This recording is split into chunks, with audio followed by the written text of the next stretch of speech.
ಬಿಜೆಪಿಯಲ್ಲಿ ವಿಧಾನ ಪರಿಷತ್ ಚುನಾವಣೆ ಅಡ್ಡ ಮತದಾನದ ಕಂಪನ ಏನು ಸೃಷ್ಟಿಯಾಗಿದೆಯಲ್ಲ, ಚುನಾವಣೆ ಸಂಬಂಧ ಸದ್ಯ ಮಹತ್ವದ ಸಲಹೆಯನ್ನ ಕೊಟ್ಟಿದ್ದಾರಂತೆ ಹಿರಿಯ ನಾಯಕರು.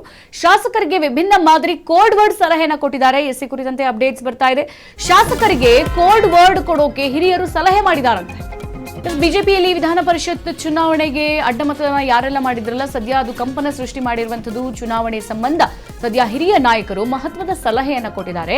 ನೋಡಿ, ಶಾಸಕರಿಗೆ ವಿಭಿನ್ನ ಮಾದರಿಯ ಕೋಡ್ ವರ್ಡ್ ಗಳನ್ನ ಕೂಡ ಸಲಹೆ ಕೊಡಲಾಗಿದೆ. ಶಾಸಕರಿಗೆ ಕೋಡ್ ವರ್ಡ್ ಕೊಡೋದಕ್ಕೆ ಹಿರಿಯರು ಸಲಹೆಯನ್ನ ಕೊಟ್ಟಿದ್ದಾರಂತೆ. ಇಂಥ ವ್ಯಕ್ತಿಗೆ ಮತ ಹಾಕೋಕೆ ಕೋಡ್ ವರ್ಡ್ ಅನ್ನ ಸದ್ಯ ಬಿಜೆಪಿ ತಯಾರಿಸಿದೆ. ರಾಜ್ಯ ನಾಯಕರು ಹಾಗೆ ಹಿರಿಯ ಸಲಹೆಯನ್ನ ಕಡೆಗಣಿಸುವಂತಹ ಆರೋಪ ಕೇಳಿಬಂದಿದೆ. ಈ ರಾಜ್ಯ ನಾಯಕರು ಯಾರೆಲ್ಲ ಇದ್ದಾರೆ, ಸೊ ಅವರು ಹಿರಿಯರು ಕೊಡುವಂತಹ ಸಲಹೆಯನ್ನ ಸದ್ಯ ಶಾಸಕರು ಅಲ್ಲಿ ಕಡೆಗಣಿಸಿರುವುದು. ಈ ವಿಚಾರಕ್ಕೆ ಸಂಬಂಧಪಟ್ಟಂತೆ ಒಂದು ಕೋಡ್ ವರ್ಡ್ಸ್ ಗಳನ್ನ ಬಿಜೆಪಿಯಲ್ಲಿ ರೆಡಿ ಮಾಡಿಕೊಳ್ಳಲಾಗಿದೆ. ನೋಡಿ, ವಿಧಾನ ಪರಿಷತ್ ಚುನಾವಣೆಯಲ್ಲಿ ಅಡ್ಡ ಮತದಾನದ ಆತಂಕ ಏನಿತ್ತು, ಅದು ಬಿಜೆಪಿ ಪಾಳೆಯದಲ್ಲಿ ಈಗ ಸದ್ಯ ತೀವ್ರ ಚರ್ಚೆಗೆ ಕಾರಣ ಆಗಿದೆ.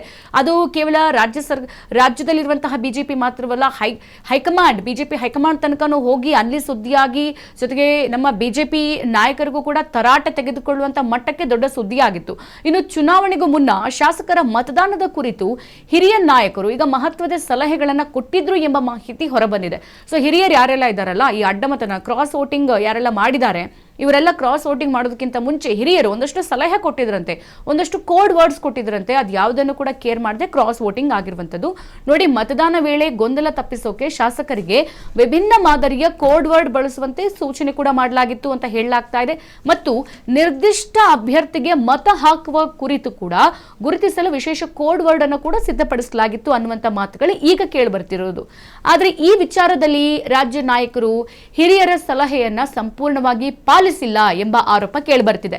ಇನ್ನು ಅಡ್ಡ ಮತದಾನದ ಬೆಳವಣಿಗೆ ಬಳಿಕ ಸದ್ಯ ಪಕ್ಷದೊಳಗೆ ಆತ್ಮಾವಲೋಕನದ ಚರ್ಚೆಗಳು ಕೂಡ ನಡೀತಾ ಇದ್ದು, ಚುನಾವಣಾ ತಂತ್ರದ ಕುರಿತು ಪ್ರಶ್ನೆಗಳು ಈಗ ಎದ್ದಿದೆ. ಈ ಎಲ್ಲಾ ಬೆಳವಣಿಗೆ ಸದ್ಯ ಬಿಜೆಪಿ ಒಳ ರಾಜಕೀಯದಲ್ಲಿ ಈಗ ಹೊಸ ಚರ್ಚೆ ಕಾರಣವಾಗಿದೆ. ಪಕ್ಷದ ಮುಂದಿನ ನಡೆ ಕುತೂಹಲವನ್ನ ಕೆರಳಿಸಿರುವಂತದ್ದು. ನೋಡಿ, ಕ್ರಾಸ್ ವೋಟಿಂಗ್ ಮಾಡುವಂತ ಸಂದರ್ಭದ ಮುಂಚೆ ಇರುವಂತ ಎಲ್ಲ ಬಿಜೆಪಿ ಶಾಸಕರಿಗೆ ಹಿರಿಯ ನಾಯಕರು, ಹಿರಿಯರು ಎಲ್ಲರೂ ಕೂಡ ಒಂದು ಕೋಡ್ ವರ್ಡ್ಸ್ ಕೊಟ್ಟಿರ್ತಾರೆ.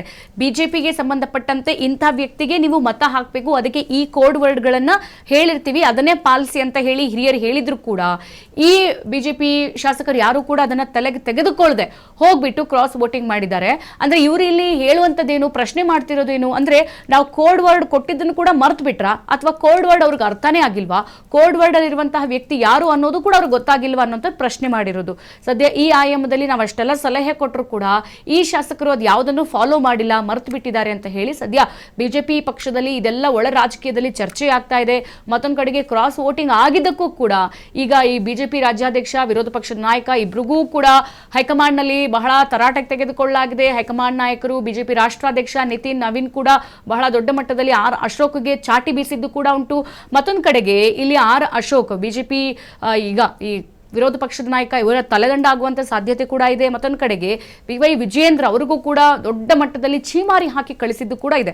ಹಾಗಾಗಿ ಈಗ ಹಿರಿಯರು ಬಂದು, ಬಿಜೆಪಿ ಪಕ್ಷದ ಹಿರಿಯರು ಬಂದು ನಾವು ಹೇಳಿದ್ದನ್ನ ಕಿರಿಯರು ಫಾಲೋ ಮಾಡಿಲ್ಲ ಅಂತ ಹೇಳಿ ಪ್ರಶ್ನೆ ಮಾಡ್ತಿದಾರಲ್ಲ, ಸೊ ಇದು ಸದ್ಯ ಈಗ ಬಿಜೆಪಿಯ ಒಳ ರಾಜಕೀಯದಲ್ಲಿ ಬಹಳ ಬೆಂದು ಹೋಗ್ತಾ ಇದೆ, ಬೆಂಕಿ ಉಂಡೆಯಾಗಿ ಪರಿಣಮಿಸ್ತಾ ಇದೆ. ಮುಂದಿನ ದಿನಗಳಲ್ಲಿ ಹಿರಿಯರು ಈ ಕಿರಿಯರಿಗೆ ಯಾರೆಲ್ಲ ಕ್ರಾಸ್ ವೋಟಿಂಗ್ ಮಾಡಿದಾರಲ್ಲ ಅವ್ರ ಮೇಲೆ ಅಶಿಸ್ತು ಕ್ರಮ ತೆಗೆದುಕೊಳ್ತಾರಾ ಅನ್ನೋದು ಕಾದು ನೋಡ್ಬೇಕಾಗಿರುವಂತ ವಿಚಾರ.